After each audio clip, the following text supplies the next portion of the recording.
talks today? That's great to hear. You got one more left.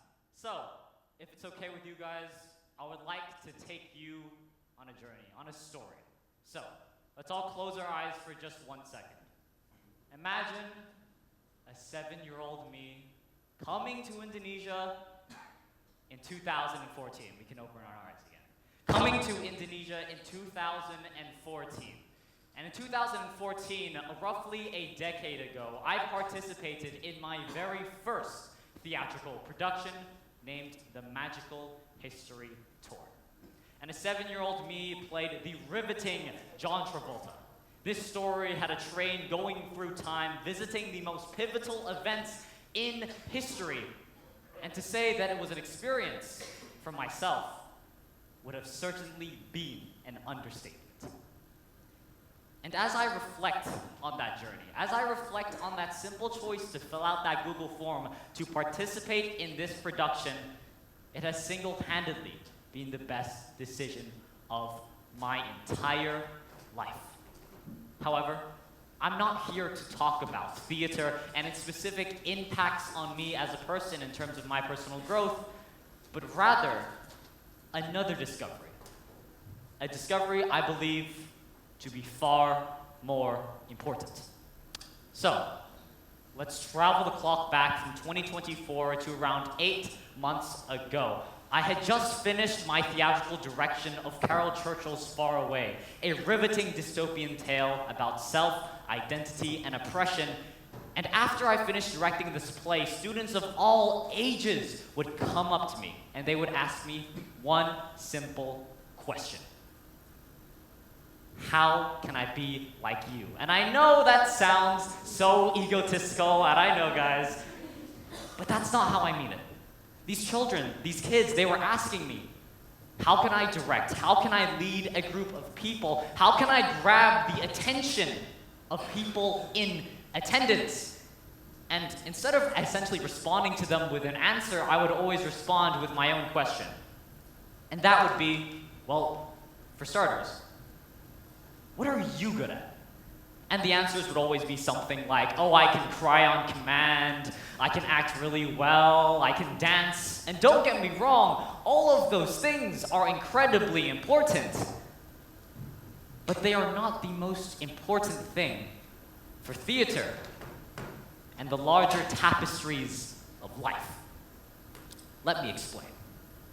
When these children and everyone who comes to me, when they ask this, the only answer I can give them is one simple word, and that is ignorance. And when they hear that for the first time, the first thing that they can think of is, well, my entire life I've been taught not to be ignorant. Ignorance has always seemed like a negative thing, but I beg to differ. In my personal opinion and definition, ignorance is the ability to selectively filter information inside of your brain to focus on what truly matters. And in this discovery of ignorance, I have devised what I like to call the laws of ignorance. And the first one is selective ignorance. The very first law. Let me explain. I'm going to use Far Away as an example. When I was the director of Far Away, every single decision that I was made was either met with positive or negative feedback, and all of that feedback would join together and affect my brain. No matter what I did, even if I believed it was right or wrong, I was met with something, and it caused me to question every single decision that I made, which was incredibly overwhelming for me at the time. So I devised a plan. In all of this feedback coming, I realized I had to filter information. I had to focus on what truly mattered. I started thinking, is what this person's saying relevant to me? And if it was, I would truly pay attention to it. But it was clearly impossible to listen to everything. But instead, I would filter what matters, what doesn't matter, and what can I do with all of this information. And quite honestly, that made a spectacular performance, a truly spectacular event, an event that I think of all the time because of one word, and it's not magic, it's ignorance. Now, when we talk about ignorance, another thing that we have to consider is Of course, our environment can influence the ways of which we perform. Hence, the second law, environmental ignorance. Now, I'm going to go from Jakarta, Indonesia, to California in the United States of America, and I'm going to give you an example of when I did summer school at UCLA for musical theater. I went off my plane. I ran inside the UCLA theater, and I walked in with my usual smug look, thinking that this musical theater summer experience was going to be the easiest thing of my life. Bottle drop, I have never been more wrong. Ever. As soon as I heard the voices of my talented peers, I instantly gained imposter syndrome. The gap that I had no way of realizing existed had been put right in front of my face, and it sucked. I gained imposter syndrome, and for the first couple hours, I shied away. But that's not the end of this story. Because the end of this story is me giving a compelling performance alongside the most talented musical theater talent that I have ever been alongside. So how did we get here? It's pretty simple, actually. I would love to say myself, but that was not true. It was the people around me. As soon as they realized my struggles, my peers at UCLA, whether that may be teachers or friends, they helped me. They coached me. I created an environment surrounded around one purpose, and that was to sound and perform better. And it worked. It was such a compelling performance, and arguably, in my opinion, one of the best 3 weeks of my life, because that entire time I was in an environment where I was focused. I got rid of every distraction that could have possibly got me off track, and I focused on that singular goal. However,